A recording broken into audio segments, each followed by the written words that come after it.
Oke, Assalamualaikum warahmatullahi wabarakatuh. Selamat datang di channel saya.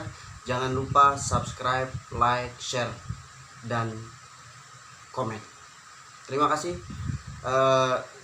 teman-teman yang saya banggakan dan saya cintai. Kali ini saya ingin melanjutkan video yang sudah saya buat dan saya share di YouTube, yaitu mengenai dengan akal dan wahyu ditinjau dari segi relasinya. Nah, kali ini saya akan membuat sebuah video, yaitu lanjutan daripada pembahasan tentang akal dan wahyu tersebut. Oke, baik teman-teman sekalian, kita lanjut. Video kali ini akan membahas tentang akal dan wahyu dalam perspektif Ibnu Rushd, atau harmonisasi akal dan wahyu perspektif menurut Ibnu Rushd. Oke, baik teman-teman sekalian, sebelum kita lanjut, kita harus perlu mengetahui biografi singkat daripada Ibnu Rushd itu sendiri. Baik, Ibnu Rushd merupakan seorang ahli fikih di kalangan umat Islam. Beliau menganut mazhab Maliki. Nah, hal ini bisa ditemukan di karangan beliau, yaitu tentang fikih dengan judul Bidayatul Mujtahid. Di sana teman-teman bisa melihat bagaimana pandangan-pandangan Ibnu Rushd yang sangat unik dan sangat mengedepankan nalar berpikir dalam memahami teks-teks syariat tersebut. Oke, Ibnu Rushd juga adalah seorang ahli filsafat, ahli politik. Ahli politik di sini dalam tanda kutip, dia bukan politikus, akan tetapi dia sebagai komentator terhadap politik. Dan dikenal juga sebagai komentator besar dari Aristoteles, sehingga dia disebut dengan Asy'ari. Asy'ari di sini adalah dia yang merupakan komentator dan menjelaskan buku-buku yang ditulis oleh Aristoteles. Baik teman-teman sekalian, kita lanjut. Yang menarik di sini adalah bagaimana sih perdebatan antara Ibnu Rushd dan Al-Ghazali. Sebagaimana yang kita ketahui teman-teman sekalian, Al-Ghazali pernah menulis satu kitab yang bisa memojokkan para filsuf, khususnya filsuf Islam. Dalam karangannya tersebut diberi judul dengan judul Tahafutul Falasifah, atau inkonsistensi filsuf. Sekilas dalam buku tersebut Ibnu Al-Ghazali menyerang pandangan-pandangan dan doktrin-doktrin yang ada di dalam filsafat. Setidaknya ada beberapa doktrin yang diserang oleh Al-Ghazali dalam kitabnya tersebut. Salah satunya adalah tentang keabadian materi atau keabadian alam. Dari 20 persoalan yang diserang oleh Al-Ghazali, menurut Al-Ghazali dalam kitab tersebut, 3 pokok yang menjadi perbedaan yang mendasar antara kaum filsuf dan kaum teolog dan muslim lainnya menurut pandangan Al-Ghazali. 3 hal tersebutlah yang membuat para filsuf dikategorikan oleh Al-Ghazali sebagai orang yang berada dalam kekufuran, atau dalam bahasanya dia sebut kafir. Nah, uniknya di sini Ibnu Rushd menjawab semua bantahan dan tuduhan yang dilontarkan oleh Al-Ghazali tersebut melalui kitabnya yang berjudul Tahafutut Tahafut, yaitu kerancauan kitab Tahafutul Falasifah tersebut sebagai komentar dan jawaban Ibnu Rushd terhadap kitab Tahaffutul Falasifah tersebut. Baik. Tapi di sini saya melihat ada satu kitab dari karangan Ibnu Rushd yang sangat menarik bagi saya, yaitu adalah kitab Faslul Maqal Fima Bainal Hikmah Wasyariah Minal Ikhtisar. Dalam buku tersebut Ibnu Rushd mengharmonisasikan antara syariat dan hikmah. Hikmah di sini dalam perspektif Ibnu Rushd adalah filsafat, ya. Jadi dalam buku inilah Ibnu Rushd mempertemukan, menjodohkan, mengharmonisasikan antara akal dan wahyu atau kitab suci. Oke, baik. Karena ini kita sudah menemukan clue-nya. Dalam buku ini juga Ibnu Rushd mengklaim bahwa akal dan wahyu itu sebenarnya memiliki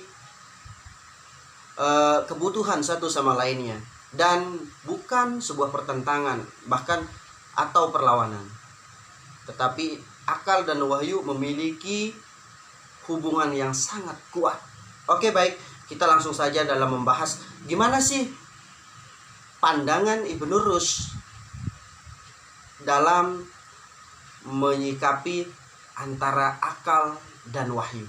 Oke, baik teman-teman sekalian. Ibnu Rushd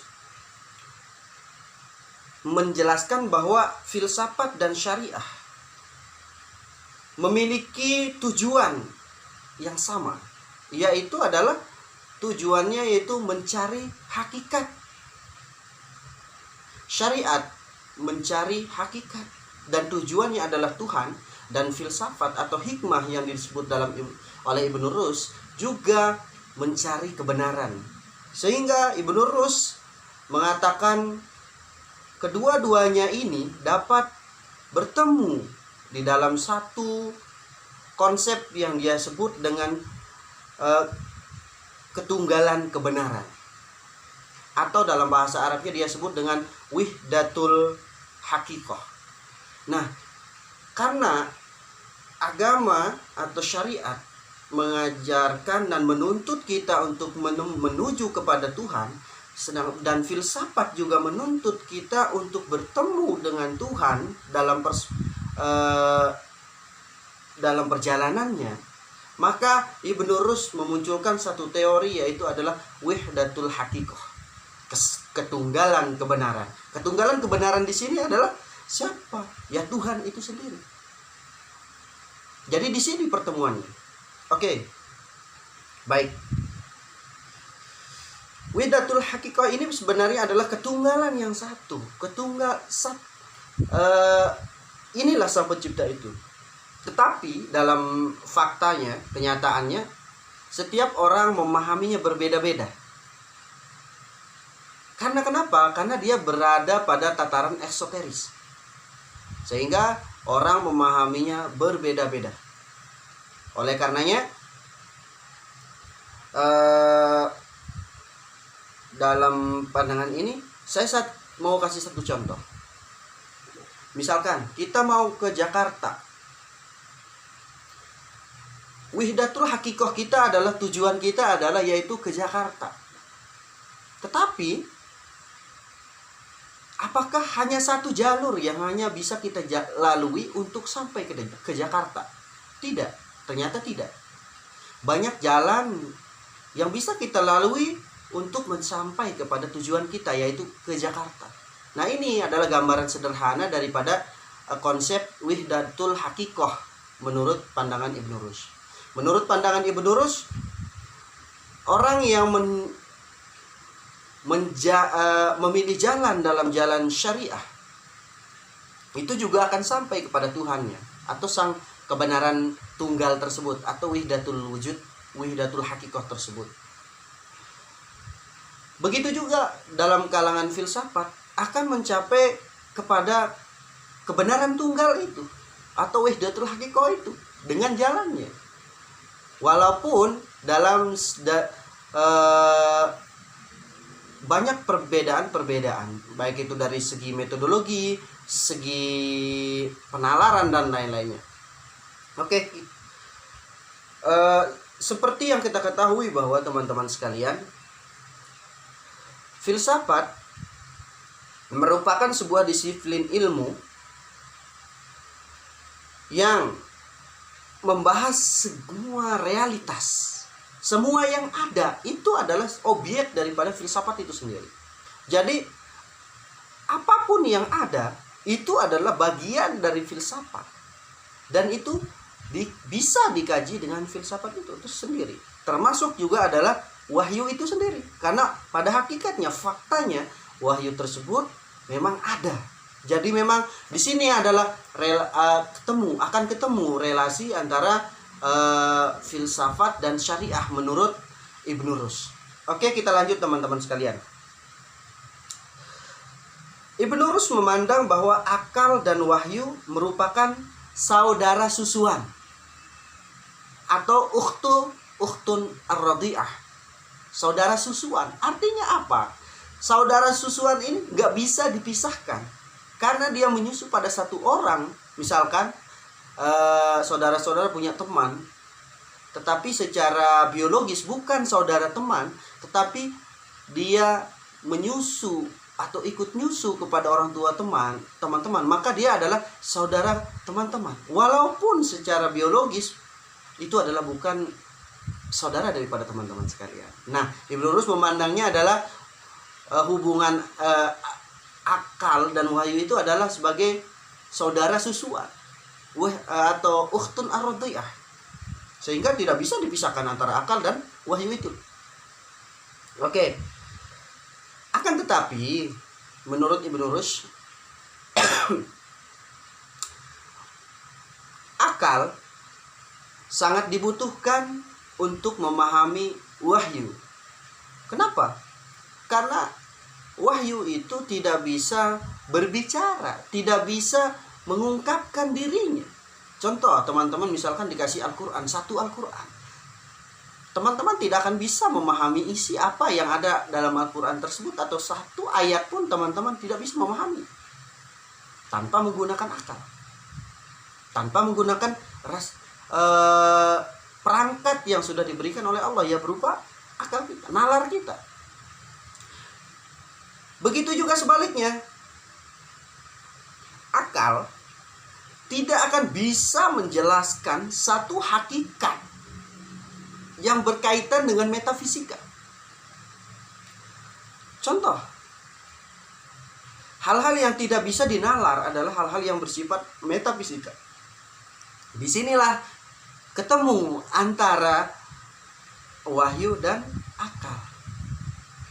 Akal tidak bisa sampai kepada kebenaran tunggal tersebut tanpa ada yang menuntunnya.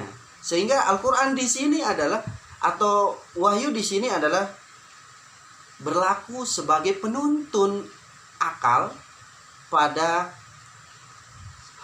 realitas-realitas yang bersifat metafisika. Dan wahyu membutuhkan akal sebagai penjelas terhadap ayat-ayat yang berkaitan dengan tentunya realitas yang ada, yang bisa kita saksikan pada saat ini, untuk menjelaskan what the meaning, apa arti atau maksud daripada isi kandungan kitab suci tersebut. Oke teman-teman sekalian, sehingga jika kita pisahkan antara akal dan wahyu, ini akan menimbulkan satu polemik. Apa masalahnya? Menurut Ibnu Rushd, jika seseorang hanya mempelajari filsafat saja tanpa mengharmonisasikannya dengan wahyu, maka filsafat atau hikmah tersebut akan kehilangan orientasi, ngambang gitu loh teman-teman. Jadi Anda berbicara tentang Tuhan dan lain-lainnya, itu what the meaning, orientasinya apa? Oke, teman-teman, mungkin teman-teman bisa sampai ketika memikirkan tentang Tuhan misalkan. Tentang Tuhan tersebut, teman-teman memiliki konsep bahwa Tuhan itu adalah akal menuntun teman-teman untuk sampai kepada Tuhan.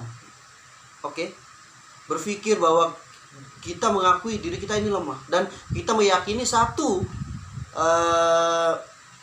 yang luar biasa dan kita yakin adanya. Tapi orientasinya, kita kehilangan orientasi di sini. Kita hanya sampai pada satu pemahaman bahwa ada sesuatu yang absolut itu, tetapi kita tidak mampu mengorientasikannya secara nyata. Apa sesuatu itu gitu. Makanya di sini kitab suci lah yang menjelaskan apa sesuatu tersebut. Makanya dalam berbagai agama, dalam agama Islam, sesuatu tersebut yang kita anggap absolut itu adalah Allah itu sendiri. Ini didapatkan dari mana? Dari kitab suci. Nah, disinilah bentuk daripada butuhnya kitab akal terhadap kitab suci tersebut. Ingat teman-teman, akal tanpa wahyu akan kehilangan orientasi. Oke teman-teman. Sebaliknya, kitab suci tanpa akal itu akan berimplikasi pada kehilangan nilai. Misalkan dalam teks suci, aqimus sholah, sholatlah, begitu. Oke, dalam kitab suci kita disuruh sholat. Sedangkan dalam kitab suci tersebut kita tidak dijelaskan kenapa kita harus sholat. Dan bagaimana caranya kita sholat. Apa yang terkandung di dalam teks-teks suci tersebut. Hanya disuruh saja, misalkan aqimus sholah, lakukanlah sholat. Tapi kenapa Anda disuruh untuk sholat? Atau banyak hal-hal lain, misalkan berpuasa misalkan. Berpuasa diwajibkan kepada orang muslim pada bulan Ramadan yang sebentar lagi akan datang kepada kita sekalian. Semoga kita menjalankan ibadah puasa ini dengan baik dan benar-benar berorientasi atas keimanan dan kebenaran. Quran menjelaskan kita disuruh untuk berpuasa agar bertakwa. Tetapi kenapa Anda disuruh untuk berpuasa? Apa tujuan? Dan apa hakikat daripada puasa tersebut? Ini adalah bekerja yang menghasilkan jawabannya adalah melalui akal dalam memahami kitab suci tersebut. Makanya jika kitab suci tanpa akal akan kehilangan nilai. Seperti yang saya katakan tadi, jika akal tanpa kitab suci, maka dia akan kehilangan orientasi. Dan sebaliknya, jika jika wahyu tanpa akal, maka akan kehilangan nilai. Oke, selamat teman-teman. Mungkin video ini kita akan lanjut pada seri berikutnya. Terima kasih. Salam nalar. Assalamualaikum warahmatullahi wabarakatuh.